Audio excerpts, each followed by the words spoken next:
हर वो अमल जिसमें शरीकत गैर अल्लाह हो आमिल की हलाकत का बाइस है। इस कंटेंट में हम कुरान और सुन्नत की रोशनी में इल्म हिकमत यानी विजडम की रोशनी डालेंगे कि सूफी कौन होता है, सूफिया कराम का अहले तसूफ के नाम से मंसूब होना किन वजूहात से है, तसूफ का असल जामिया और मानवी मतलब क्या है, वलायत के लिए जरूरी अफाल क्या है, वलायत के बाद भी एक मुकाम है, वो मुकाम किन बंदों के लिए है। वीडियो शुरू करने से पहले चैनल को सब्सक्राइब करें और कमेंट सेक्शन में अपनी राय का इजहार जरूर करें। बिस्मिल्लाहिर्रहमानिर्रहीम। चैप्टर 6 अहले तसूफ यानी सूफिया कराम के बयान में। सूफिया कराम का अहले तसूफ के नाम से मसूम होना इन वजूहात से है। नंबर 1, नूरे मार्फत और तौहीद के जरिए अपने बातिन को जुमला आलाइशों से पाक व साफ करने की वजह से, या इसलिए कि असहाबे सुफ़ा की तरफ मंसूब हैं। असहाबे सुफ़ा सहाबाए किराम रज़ी अल्लाह ताला अन्हम से एक जमात थी जो हमेशा मस्जिद में रहकर अल्लाह की इबादत किया करते थे, या सूफ के पहनने के लिहाज से, क्योंकि सिलसिला तसूफ में सादी जो तसूफ के इब्तदाई मराहिल में हो बकरी का खुरदरा सूफ पहने, मतवस्त औस दर्जे का सूफी बकरी का सूफ जो ना ज्यादा नरम हो ना ज्यादा सख्त, और मुंतहा यानी कामिल जो तसूफ के मदारिज तय कर चुका हो वो नरम ओन का लिबास पहने, यानी सूफ मरका सूफ का लिबास जिसमें पेवंद लगे हों। और इसी तरह बातिन में भी उनके हालात उनके मरातब के हस्बे हाल हैं और उनका खाना पीना भी उनके हालात और मरातब के मुताबिक है। साहबे तफसीर मजमा ने लिखा है, अहले वक़्त को चाहिए कि वो खुरदरा लिबास पहने और मोटा झूठा खाएं पिएं, और अहले मार्फत उम्दा लिबास पहने और नफीस खाना खाएं। लोगों का अपनी मनाजिल में अपने हस्बे हाल रहना सहना सुन्नत नबी अलैहिस्सलातु वस्सलाम के मुताबिक है, ताकि कोई अपनी हद से तजावीज़ ना करे, क्योंकि वो यानी अहले मार्फत बारगाह एज़दी में आला मरातब वालों में से हैं।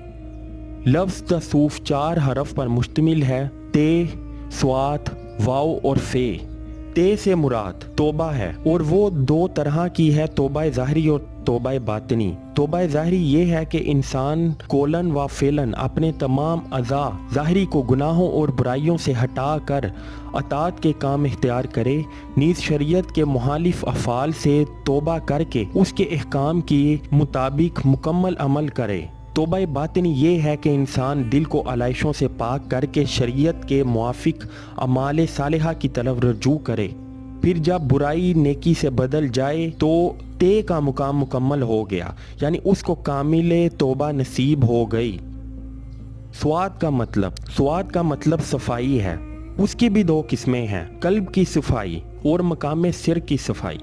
कल्ब की सफाई ये है कि दिल उन बशरा कुदूरतों और आलाइशों से पाक हो जाए जो अमूमन दिल के अंदर पाई जाती हैं, मसलन बकसरत खाने पीने सोने और गुफ्तगू करने की ख्वाहिशात, दुनियावी रग़बतें मसलन ज़्यादा कसब व कमाई और कसरत जमा और अपने अहलो अयाल की हद से ज़्यादा मोहब्बत वगैरह वगैरह। इन मज़कूरा आदात ज़मीमा से दिल को पाक व साफ़ करने का एक ही तरीका है कि इब्तिदा में शेह कामिल की तलकीन से ज़िक्र इलाही बल जहर और बल इल्तज़ाम किया जाए, यानी बुलंद आवाज़ से हमेशा ज़िक्र इलाही करता रहे हत्ता के मुकाम ज़िक्र हफ़ी हो जाए। जैसा कि इरशाद बारी है, ईमान वाले वही हैं कि जब अल्लाह ताला का जिक्र किया जाए तो उनके दिल डर जाएं, यानी उनके दिलों पर अल्लाह ताला की अजमत और हेबत छा जाए। और अजमत इलाही का खौफ दिल में उस वक्त पैदा होता है जब कल्ब गफलत की नींद से बेदार हो जाए और आईना दिल सेकल होने के बाद इस कदर शफाफ हो जाए कि उसमें हैर व शर एक गैबी सूरत में मुनकशफ हो जाए,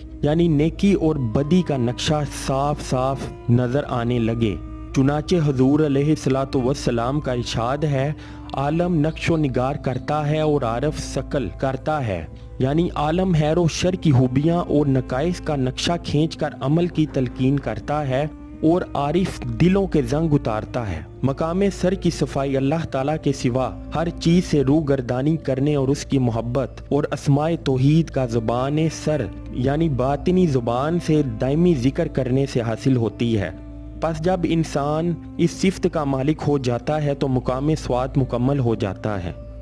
واو سے مراد ولایت ہے۔ یہ ایک مقام ہے جو تصفیہ صفائی قلب کے بعد حاصل ہوتا ہے۔ چنانچہ ارشاد باری تعالیٰ ہے، خبردار، بے شک اللہ کے ولیوں پر نہ کچھ خوف ہے نہ غم، ان کے لیے دنیا کی زندگی میں اور آخرت میں خوشخبری ہے۔ ولایت کا حاصل یہ ہے کہ انسان اپنے اندر اخلاق الہیہ پیدا کرے، جیسا کہ حضور علیہ الصلوۃ والسلام نے فرمایا ہے، اپنے اندر خدائی اخلاق پیدا کرو اور جامعہ صفات بشریت اتار کر صفات الہی کا لباس پہنے۔ حدیث قدسی میں اللہ تعالیٰ فرماتا ہے، جب میں کسی بندے کو دوست رکھتا ہوں تو میں اس کے کان، آنکھ، زبان اور ہاتھ اور پاؤں بن جاتا ہوں، پھر وہ میرے ہی واسطے سے سنتا، دیکھتا، کلام کرتا، پکڑتا اور چلتا ہے۔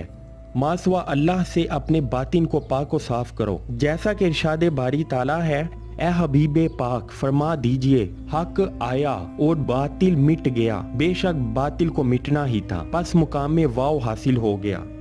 فے سے مراد فنا فی اللہ ہے۔ جب صفات بشرائے فنا ہو جاتی ہیں تو صفات باری تعالیٰ باقی رہ جاتی ہیں، کیونکہ اس ذات پاک کو نہ فنا اور نہ ہی زوال ہے، لہذا عبد فانی کو اس غیر فانی ذات کے ساتھ اور اس کی پسندیدگی اور قبولیت سے باقی باللہ کا مرتبہ حاصل ہو جاتا ہے، اور قلب فانی کو صرف باقی کے ساتھ بقا حاصل ہو جاتی ہے۔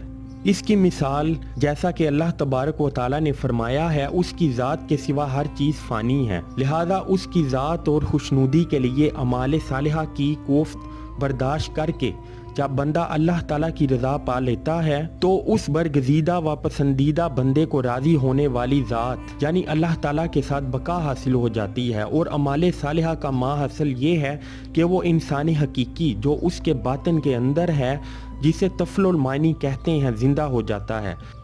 چنانچہ ارشاد باری تعالیٰ ہے، اسی کی طرف چڑھتا ہے پاکیزہ کلام، اور جو نیک کام ہے وہ اسے بلند کرتا ہے، یعنی اعمال نیک عمل کرنے والے کا مرتبہ بلند کرتے ہیں۔